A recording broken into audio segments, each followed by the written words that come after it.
큰 차량을 선호하는 국내 선호도와 달리 유럽은 실용성과 깐깐한 기준을 가진 차량들이 인기를 얻고 있는데요. 기아가 작정하고 만든 스포티지 유럽형 슈퍼디 차량이 공개되었습니다. 국내 롱바디와 달리 놀랄만한 3가지 기능이 확인되었는데요.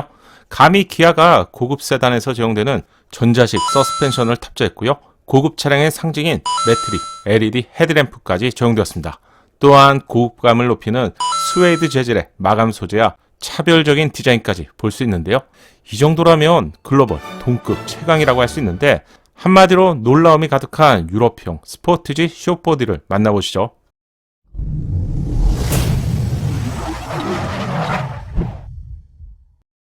안녕하세요, 연목그룹입니다. 다음 주에 독일 메넨 모터쇼가 개최되죠. 현대차 그룹은 이번에 작정을 하고 글로벌에 놀랄만한 차량들을 선보일 예정인데요. 현대차는 전기차 아이오닉5를 베이스로 제작한 로봇택시를 공개할 예정입니다. 이 차량은 국내에 아직 도입이 되지 않은 자율주행 3단계도 아닌 4단계 기술이 적용될 예정인데요. 현대차의 자율주행 기술력을 대표하는 차량이 될 것 같네요. 기아는 새롭게 출시한 전기차 EV6 외에도 유럽 시장에서 좋은 반응을 얻고 있는 스포티지 후속을 선보일 예정입니다.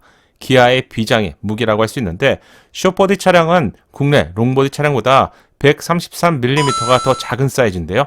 차량의 길이에 해당되는 전장과 휠베이스가 좀 짧아지면서 운동 성능에 있어서 국내 차량과는 차이가 있을 것 같은데, 즉 유럽 소비자가 중시하는 주행 성능에 있어서 가장 큰 차이가 있다고 예상됩니다. 국내에서는 롱보디가 먼저 공개가 되었기 때문에 숏보디보다 오히려 롱보디의 비율이 좀 더 좋아 보이는데요. 눈에 익숙해서 그렇겠죠. 가장 큰 차이점이라면 2열 도어의 디자인과 트렁크 적재 공간의 차이가 있을 것 같네요. 유럽 시장에서는 강력한 라이벌인 티구안과 경쟁을 하고 있는 상황인데, 이전 세대까지 디자인과 실내 감성에선 비교적 좋은 평가를 받고 있었지만 주행 성능에 있어서는 폭스바겐의 전통과 주행 성능을 객관적으로 뛰어넘기 힘들었는데요. 새롭게 출시될 신형 스포티지는 유럽인들에게 어떤 평가를 과연 받게 될까요? 그럼 얼굴부터 차이점을 살펴볼게요. 가장 큰 차이점은 그릴 레버의 패턴과 크롬 포인트 디자인이 사라진 것을 알 수 있는데요. 국내형 롱보디 차량과 비교해보면 유럽형 그릴 레버의 디자인이 좀 더 와일드한 느낌이고요. 크롬 마감 소재로 존재감을 강조한 국내형 디자인과 다르게 한층 좀 억제한 느낌이죠. 하지만 좀 더 강인한 느낌을 부각시키는 것 같네요. 기아의 새로운 로고가 주는 존재감은 언제 보더라도 차량 전체의 디자인까지 영향을 미치는 분위기인데요. 2번의 영상으로 로고 변경이 필요하다고 알려드렸는데, 늦었지만 변경된 점은 정말 칭찬하고 싶네요. 헤드램프의 디자인은 외부에서 보기에는 국내형 차량과 동일해 보이지만 특별한 기능을 제공합니다. 놀라지 마세요. 제네시스와 같은 차량에서 적용되는 매트릭 LED 헤드램프가 적용됩니다.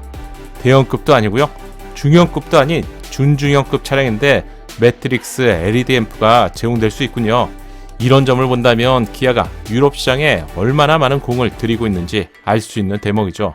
측면부의 디자인도 차이가 있는데 어떤 점에서 차이가 있을까요? 강인한 느낌의 블랙 색상 휠과 사이드 스커트에는 국내형과 달리 크롬 포인트 디자인을 전면부처럼 제거했네요. 가장 큰 차이점이라면 전장의 길이가 달라지면서 2열 도어 부분의 디자인에도 구조에도 차이가 있습니다. 바로 이 부분인데요. 숏보디에서는 2열 도어가 하나로 연결되는 통 구조이지만 국내 롱보디는 C필러에 작은 윈도우가 추가되어 있죠. 또한 D필러에서도 디자인의 차이가 있는데, 상대적으로 긴 롱보디는 자칫 밋밋함을 줄이기 위해서 크롬 포인트 디자인이 이 부분에 추가되어 있죠. 사이드 미러의 디자인은 동일하지만 고성능으로 보이기 위한 블랙 색상으로 마감 처리되어 있습니다. 또한 A필러부터 루프 전체를 블랙 색상으로 마감했는데, 블랙 색상 때문에 마치 루프가 떠 있는 것처럼 보이죠. 한마디로 플로팅 타입 루프를 만들었는데 날렵한 측면부 디자인을 보여주네요. 추가로 숏보디 차량은 얇은 선을 후면 루프부터 얇게 한 줄로 처리하면서 심플함을 강조하고 있습니다. 전면부와 측면부 디자인까지 살펴봤는데요. 후면부 디자인에는 어떤 차이점이 있을까요? 숏보디 후면부 디자인입니다. 국내 차량과 어딘가 좀 다른 느낌이죠. 비교를 위해서 국내용 디자인을 잘 보시고요. 후면부의 핵심 디자인인 테일램프의 디자인은 동일하지만 트렁크와 하단 범퍼 쪽 디자인에 차이가 있네요. 커다란 사이즈의 기아 로고와 함께 오른쪽 하단에는 고성능 GT 배치가 자리 잡고 있네요. 이런 건 하나쯤 구해서 자신의 차량에 붙이고 싶은 욕심이 있는 아이템이죠. 트렁크 레터링 하단에는 국내형에는 캐릭터 라인이 삽입되어 있지만 쇼버디에는 캐릭터 라인을 제거했네요. 캐릭터 라인이 사라지면서 블랙 몰딩은 좀 더 힙업된 느낌이고요. 쇼버디만의 경쾌함을 살리는 그런 디자인이네요. 디퓨저 디자인에도 차이가 있는데 국내형은 리플렉터와 디퓨저가 하나로 연결된 그런 디자인이지만 쇼버디 차량은 분리된 디자인으로 디자인에 차이를 두고 있네요. 외부 디자인의 차이점은 이 정도만 참고하시면 될 것 같은데요. 디자인은 개인적인 취향이라서 각자 뭐 다르겠죠. 저는 깔끔한 전면부 디자인에서 쇼버디 차량이 좀 더 좋아 보이네요. 플로팅 타입 루프처럼 보이는 측면부 디자인도 롱보디보다 좀 더 좋아 보이는 것 같습니다. 하지만 후면부 디자인은 국내형이 좀 더 잘 어울리는 것 같아요. 외부 디자인은 이 정도만 참고하시면 될 것 같네요.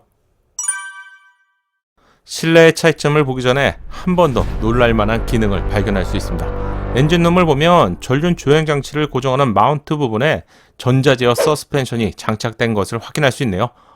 감히 준중형에서 전자제어 서스펜션이 제공되다니.